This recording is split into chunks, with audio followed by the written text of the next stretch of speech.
उपरा मुंडे प्रबल वर्षा पर फुलबारे लगी बैतरणी। बैतरणी नदीर आखुआपदा आनिकट ठारे विपद संकेत उपरे प्रवाहित होउछि बैतरणी। गतकाली विलंबित राति सतर्क संकेत 17.83 मीटर अतिक्रम करी सतर्क संकेत उपरे प्रवाहित होउछि बैतरणी। एबे आहुरी जलस्थल प्रवाहित होउछि। उपद मुंडे वर्षा वर्तमान छाड़िथिबारु किछिटा आश्वस्ति खबर आसिछि। गतकाली भली जदि वर्षा हुए ताहले बैतरणी रे बन्या आशंका देखा देइछि। एपटे फुलुछि नदी, पशुछि पानी। प्रबल वर्षा जुगु भांगिला जामकुंडा स्लुइस गेट। फलरे बालियापाल जामकुंडा यातायात बाधाप्राप्त होइछि। रास्तारे आंठुए पानी प्रवाहित हेबारु गाड़ी चलाचल बाधाप्राप्त होइछि।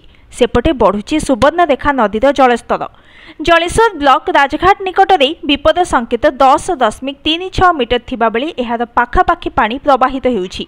एभली जदि पानी वृद्धि पाए ताहले सुवर्णरेखा नदी में बन्या आसीपारे। बालियापाल, जलेश्वर एवं भोगराई ब्लॉकर अनेक पंचायत जलमग्न हेबा सहित चाष जमी क्षतिग्रस्त हेबार आशंका करा जाउछि। लगाण वर्षा जोगु बालियापाल ब्लॉकर एकाधिक अंचल में पानी पशिछि। सेहीपरि बस्ता मथानी ठारे विपद संकेत उपरे जलका प्रवाहित होउछि।